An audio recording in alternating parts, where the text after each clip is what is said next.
Big boss Malayalam season 6 അപ്ഡേറ്റുകളിലേക്ക് പോകാം. അപ്പോൾ ഇന്നത്തെ എപ്പിസോഡിൻ്റെ പ്രൊമോയും കാര്യങ്ങളുമൊക്കെ വന്നു തുടങ്ങി. ഇന്നത്തെ ലാലേട്ടൻ്റെ എപ്പിസോഡിൽ നമ്മുടെ പവർ റൂമിനെ എയറിൽ കയറ്റുമെന്ന് തന്നെ കരുതാം. കാരണം കഴിഞ്ഞ ഒരു ആഴ്ചയിൽ നടന്ന ഹോട്ടൽ ടാസ്കിൽ വളരെ മോശം പ്രകടനം തന്നെയായിരുന്നു നടന്നത്. എല്ലാ കണ്ടസ്റ്റൻസും അതിൽ നമ്മുടെ ഡെൻ റൂമായ ജിൻഡോ, അതുപോലെ തന്നെ അർജുൻ, ശ്രീതു എന്നിവർ ഒഴിച്ച് ബാക്കി എല്ലാവരും മോശമെന്ന് തന്നെ പറയാം. അതിൽ ഏറ്റവും മോശം നമ്മുടെ പവർ റൂം തന്നെയായിരുന്നു. ഹോട്ടൽ ഓണേഴ്സായ പവർ റൂം തന്നെയായിരുന്നു. അഭിഷേക്, നോറ, റസ്മിൻ, അതുപോലെ തന്നെ അൻസിബ എന്നിവർ ഉൾപ്പെട്ട പവർ റൂം തന്നെ ഏറ്റവും മോശമായിട്ട് വന്നിരുന്ന അവർ ആ ഒരു ബിഗ് ബോസ് ഹോട്ടൽ നടത്തിക്കൊണ്ട് പോയ ഓണേഴ്സ് ആണ് ഏറ്റവും മോശമായി ഈ ഒരു ടാസ്ക് ചെയ്തത്. അവർക്ക് പ്രോപ്പറായിട്ട് അത് നടത്താൻ സാധിച്ചില്ല. അതുകൊണ്ട് തന്നെയാണ് ആ ഒരു ടാസ്കും ഏറ്റവും മോശമായി പോയത്. നമ്മുടെ സാബു, അതുപോലെ തന്നെ ശ്വേതാ മേനോനൊക്കെ ഈ ഒരു എപ്പിസോഡിൻ്റെ ഭാഗമായിട്ട് ലൈവിൽ എത്തുന്നുണ്ട്. അവരും ഇതിനെപ്പറ്റിയുള്ള അഭിപ്രായം പറയുന്നുണ്ട്. ഈ പറയുന്ന പവർ റൂമിനെ അവരും എയറിൽ കയറ്റുന്നുണ്ട്. അവർ പോകുന്ന സമയത്ത് പറഞ്ഞതുപോലെ തന്നെ ഇപ്പോൾ ശക്തമായി, കുറച്ചുകൂടി ശക്തമായി പറയുന്നുണ്ട് സാബു അതിനകത്ത്. അവർ ഈ ഒരു ഹോട്ടൽ നടത്തിക്കൊണ്ടുപോകാനല്ല, പൊളിക്കാനാണ് ശ്രമിച്ചുകൊണ്ടിരുന്നത്.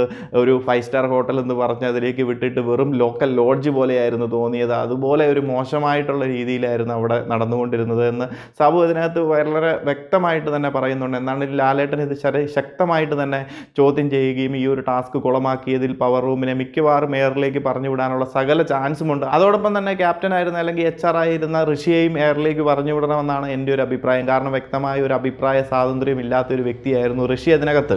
തീർത്തും ഓണേഴ്സ് അല്ലെന്നുണ്ടെങ്കിൽ പവർ റൂമിൻ്റെ അണ്ടറിൽ വർക്ക് ചെയ്യുന്ന അല്ലെന്നുണ്ടെങ്കിൽ അവരുടെ കളിപ്പാവ മാത്രമായിരുന്നു ഋഷി. അതുകൊണ്ട് ഇത് ശക്തമായി തന്നെ ലാലേട്ടൻ ഈ ഒരു എപ്പിസോഡിൽ ചോദ്യം ചെയ്യുകയും ഇവർക്ക് ശക്തമായ വാണിംഗ് കൊടുക്കുകയും വേണം. കാരണം മുന്നോട്ടുള്ള കുറച്ച് ദിവസങ്ങളെങ്കിലും മികച്ച രീതിയിൽ കളിക്കട്ടെ, ഇവർ കുറച്ചെങ്കിലും ഒന്ന് മാറ്റി പിടിച്ച് നോക്കട്ടെ. എന്തായാലും നമുക്ക് കാത്തിരിക്കാം. പ്രൊമോയിൽ കാണുന്ന എല്ലാ കാര്യങ്ങളും ഒന്നും സത്യമാകാൻ പോകുന്നില്ല. ഇതെല്ലാം കഴിഞ്ഞിട്ട് ഒരു ചായ കുടിച്ച് വരാമെന്ന് പറഞ്ഞ് പോകുകയായിരിക്കും. എന്നാൽ പോലും കുറച്ചെങ്കിലും പ്രേക്ഷകരുടെ താല്പര്യം അനുസരിച്ച് ചോദിക്കുന്നുണ്ടല്ലോ, അത് തന്നെ വളരെ സന്തോഷം. എന്നാണെങ്കിലും ശ്വേതയും ഈ പറയുന്നത് പോലെ സാബുവും ലൈവിൽ വരുന്നത് കൊണ്ട് തന്നെ എന്തെങ്കിലുമൊക്കെ നടക്കും, എന്തെങ്കിലുമൊക്കെ നടത്തും, അല്ലെന്നുണ്ടെങ്കിൽ നടത്തിയെന്നുള്ള ഒരു സംഭവം ഉണ്ടാക്കിയെടുക്കുമെന്ന് നമുക്ക് എല്ലാവർക്കും അറിയാം. അപ്പോൾ എന്തായാലും നമുക്ക് എപ്പിസോഡ് വരുമ്പോൾ അറിയാമല്ലോ. അപ്പോൾ കാത്തിരിക്കാം. കൂടുതൽ അപ്ഡേറ്റുകളുമായി മറ്റൊരു വീഡിയോയിൽ കാണാം.